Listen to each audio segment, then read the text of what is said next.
तो स्वागत है आपका आपके अपने YouTube चैनल पर। दोस्तों, कल हमने प्रॉफिट एंड लॉस के कॉन्सेप्ट के बारे में समझा था और कुछ बेसिक क्वेश्चन के बारे में कुछ बेसिक क्वेश्चन को डिस्कस भी किया था। तो आज हम डिस्कस करेंगे प्रीवियस ईयर्स के क्वेश्चंस। 2022 में जो प्री एग्जाम एसएससी सीजन में आए थे वो वाले क्वेश्चन डिस्कस करेंगे डायरेक्ट फ्रॉम दी आंसर की कह सकते हैं आप क्वेश्चन पेपर से। ठीक है, तो पहला क्वेश्चन यहाँ पे कह रहा है कि A sold a mobile phone to B. A ने एक मोबाइल फोन बेचा बी को एट अ गेन ऑफ 25%, 25% के मुनाफे पे। ठीक है, and B sold it to C, B ने इसे सी को बेचा। बट बेचा किस पे? लॉस पे। कितने लॉस पे? 10% की हानि पर बेचा बी ने सी को। सी ने इसे परचेस किया 5,625 रुपए में। ठीक है, तो पूछ रहा है कि हाउ डिड ए पे फॉर दी फोन, मतलब कि ए ने कितना पे किया था फोन के लिए। तो यहाँ पे हम देखते हैं, यहाँ पे हम आज है ना इसके साथ में प्रॉफिट एंड लॉस का क्वेश्चन है, यहाँ पे हम रेशो का इस्तेमाल भी कर सकते हैं। ठीक है, तो देखिए ए ने बेचा बी को। ठीक है, ए ने बेचा बी को, ए ने बेचा बी को कितने परसेंट गेन पे? 25% के गेन पे। तो 25% का मतलब मैं आपको पहले बता चुका हूँ, फ्रैक्शनल वैल्यू 1/4 होती है। ठीक है, अगर मैं मान लूं कि 4 रुपए का है, ठीक है, मान लीजिए 4 रुपीज की वैल्यू है, ठीक है, जो कि ए ने खरीदी, उसे बेचा कितना? 25% का गेन। तो 4 का 25% कितना था? 1। तो 1 ऐड करके ये हो जाएगा आपका 5। बी ने इसे कितने का खरीदा? 5 का। किससे? ए से। अब इसने क्या करा? बी ने सी को बेचा 10% के लॉस पे। 10% का मतलब 1/10 होता है फ्रैक्शनल वैल्यू। ठीक है, तो 10% के लॉस पे बेचा।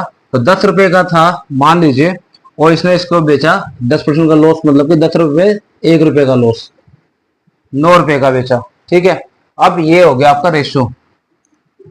ठीक है, अब यहाँ पे इस रेशो को सोल्व करते हैं। यहाँ पे इस बीच वाले में दो वेरिएबल वैरायटी आ रही है, 5 और 10, तो इन दोनों को बराबर करते हैं। तो इसको 2 से मल्टीप्लाई करेंगे और इसको 1 से मल्टीप्लाई करेंगे, तो यहाँ पे 10 आ जाएगा, यहाँ पे 10 है ऑलरेडी। तो इसको जब 2 से मल्टीप्लाई करेंगे तो ऊपर जितने भी नंबर होंगे सबसे 2 से मल्टीप्लाई हो जाएगा। तो जब 2 से मल्टीप्लाई करेंगे तो यहाँ पर आएगा 8 और यहाँ पर आएगा 10 और यहाँ पे हो जाएगा 9। ठीक है, अब ये 9 जो कीमत है, ठीक है, 9 यूनिट जो कीमत है, इसकी वैल्यू दे रखी है 5625। 5625 मतलब 5,625 रुपए। हमें निकालनी कौन सी है? हमें निकालनी है ये वाली वैल्यू कि ए ने कितने का खरीदा। तो जब 9 यूनिट की वैल्यू ये है तो 1 यूनिट की वैल्यू कितनी होगी? इसे 9 से डिवाइड कर देंगे। तो 8 यूनिट की वैल्यू कितनी होगी? 8 से मल्टीप्लाई कर देंगे। 9 से काटेंगे, 9 6 54। ठीक है, बच गया 2, 9 दूनी 18, 22 था यहाँ पे, 4 और 5 45, 9 5 45।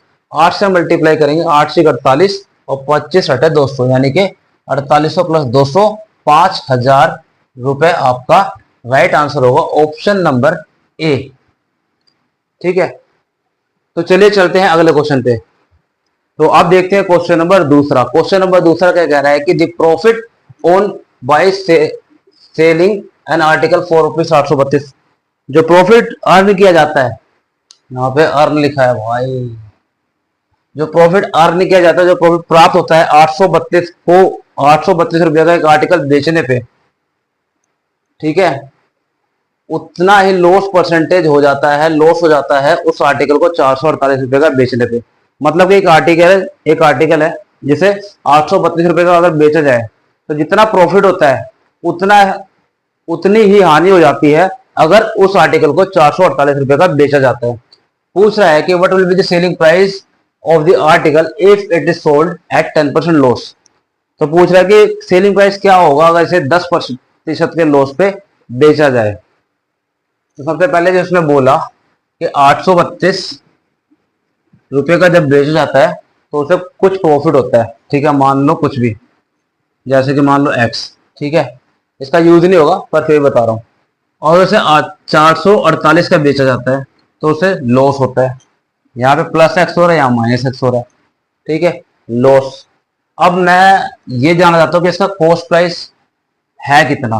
ठीक है, तो कॉस्ट प्राइस का क्या है वो कैसे निकलेगा? अगर हम इसमें से घटा दें 448 को तो जो आएगा वो देखते पहले, वो 12 - 8 ये आ गया आपका 4 और यहाँ से आ गया 8 और यहाँ से आ गया आपका 8 12 4 8 और यहाँ से 7 में 384। ठीक है, अब ये जो है, ये जो डिफरेंस है, अगर इसे दो से डिवाइड कर दे तो जो अमाउंट आएगा वो देख लेते हैं एक बार।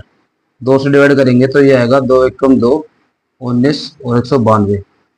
ये जो अमाउंट है ये वही परसेंटेज है एक्स की वैल्यू, जिसे हम अगर इसमें से घटा दे तो जो आएगा वो इसमें अगर ऐड कर दे तो वही चीज आएगी। जैसे कि मान लो इसमें से मैं 192 घटाता हूँ और इसमें 192 प्लस करता हूँ तो जो आएगा वो सेम आएगा। देखिए घटा देते हैं एक बार, ये आएगा 0 और 13 में 9 गए, कितना बचेगा 4 और यहां से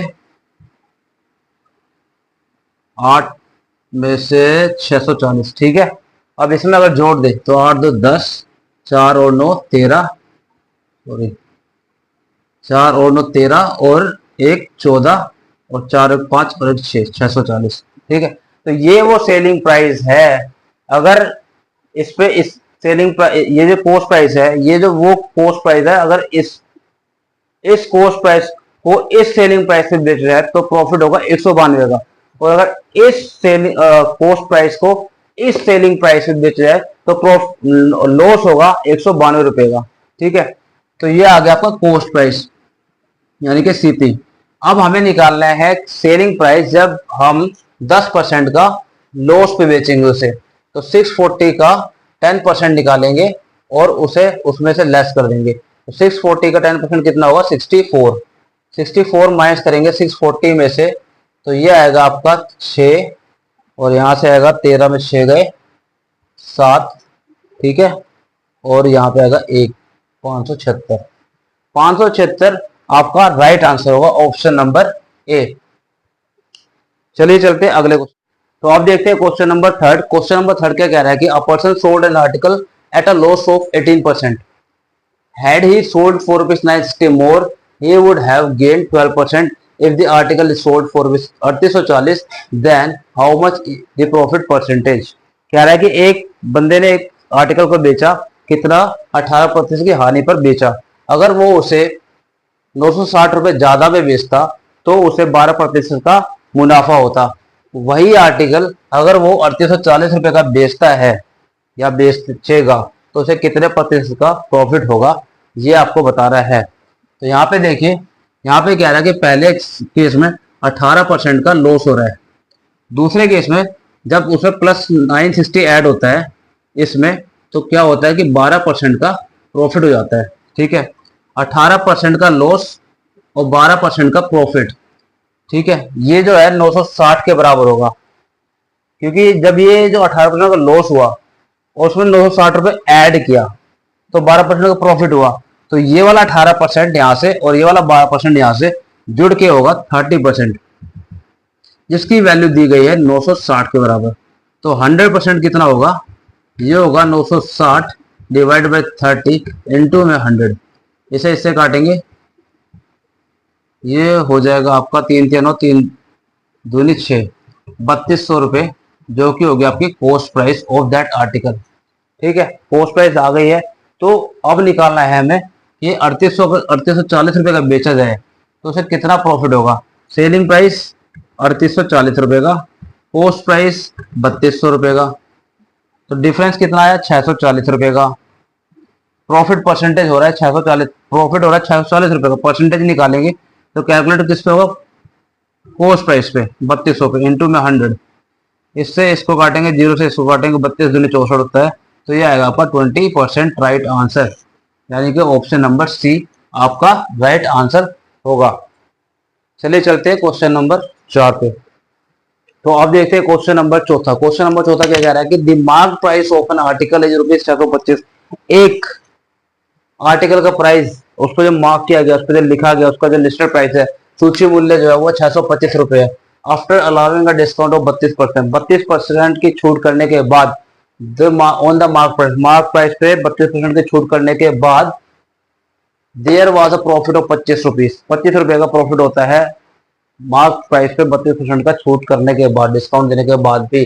तो पूछा कि प्रॉफिट परसेंटेज इज, तो एक्चुअल प्रॉफिट परसेंटेज क्या है, राउंड ऑफ करिएगा आंसर नियरेस्ट इंटीजर के पास में। ठीक है, तो देखते हैं, मार्क प्राइस क्या दे रखा है, ₹625। ठीक है, अब क्या रहा है कि इस पर डिस्काउंट किया जाए, कितने का, 32% का। तो 32% निकालते हैं इसका पहले, तो इसको इसमें डिस्काउंट करेंगे तो 32% यानी कि ये, तो 32 से इसे काटेंगे, 4 से काटे 4 8 32, ये गया 25 पे।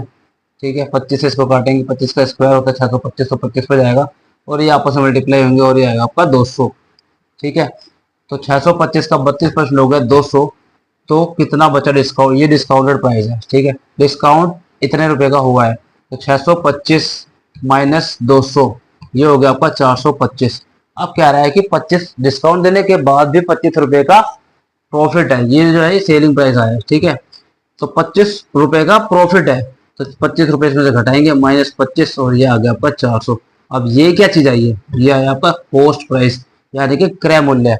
अब यह हमें बताना है कि कितना प्रॉफिट हुआ, तो 25 रुपए का प्रॉफिट हुआ। ठीक है, कितने पे, 400 रुपए पे, 400 इसका कॉस्ट प्राइस, मल्टीप्लाइड बाय 100 और परसेंटेज आ जाएगा, 0 से 0 कटेगी, 0 से 0 कटेगी, और 4 से काटेंगे, 4 6 24, 1/4 यानी कि 6.25, जो कि राउंड ऑफ होगा अराउंड 6% के, और आपका राइट आंसर होगा ऑप्शन नंबर सी। चलिए चलते हैं अगले क्वेश्चन पे। तो आप देखते हैं क्वेश्चन नंबर 5वां, काफी अच्छा क्वेश्चन है और इजी क्वेश्चन है। ठीक है, क्वेश्चन नंबर 5 क्या रहा है कि a shopkeeper marks his good. आप खुद भी अटेम्प्ट कर सकते हैं वीडियो को पॉज करके, उसके बाद आंसर मैच करिएगा। ठीक है, तो वीडियो को पॉज कर सकते हैं और अटेम्प्ट कर सकते हैं। A shopkeeper marks his goods at a price of 20% higher than their cost price। एक शॉपकीपर, एक दुकानदार जो कि अपने जो आर्टिकल्स होते हैं, जो उसका सामान है, उसे 20% हायर रेट बढ़ा के, 20% बढ़ा के उसका मार्क प्राइस बढ़ाता है। ठीक है, मतलब उसका जो मार्क प्राइस जो उसको लिखता है ना एमआरपी, वो 20% बढ़ा के लिखता है। उसके बाद क्या करता है कि 10% का डिस्काउंट अलाउ करता है, 10% का डिस्काउंट भी देता है। तो आप पूछ रहे हो कि उसका प्रॉफिट परसेंटेज कितना होगा। ठीक है, आपने जैसे भी अटेम्प्ट किया हो, जैसे भी सोल्व किया हो, अब देखिए कैसे करते हैं। सीधा सीधा एक काम करते हैं, हम मान लेते हैं कि उसकी कॉस्ट होगी 100 रुपये। ठीक है, अब उसने उसे 20% बढ़ाया, यानी कि 100 का 20% कितना होगा, 20 रुपये, तो 120 रुपये का उसका ये हो गया इसका सीपी, और ये हो गया इसकी मार्क प्राइस। ठीक है, अब क्या है कि इस पे इसने डिस्काउंट दिया 10% का, तो 10% का डिस्काउंट देगा, 10% 120 का कितना होगा, 10% होगा 12 रुपये। जब 12 रुपये इसमें से डिस्काउंट होंगे तो ये बचेगा कितना, 108, ये होगा इसका सेलिंग प्राइस। ठीक है, तो कॉस्ट प्राइस ये है 100 रुपये और सेलिंग प्राइस है 108 रुपये।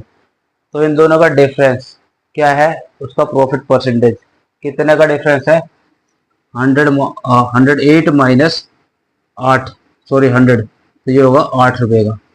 ये जो 8 रुपये है, ये इसका एक्चुअल प्रॉफिट है, किस पे, इसकी कॉस्ट प्राइस यानी कि 100 पे, इंटू में 100, और ये आ जाएगा इसका परसेंटेज यानी कि 8%। आपका राइट आंसर होगा ऑप्शन नंबर डी। ठीक है, तो अगली वीडियो में मिलते हैं दोस्तों, थैंक यू।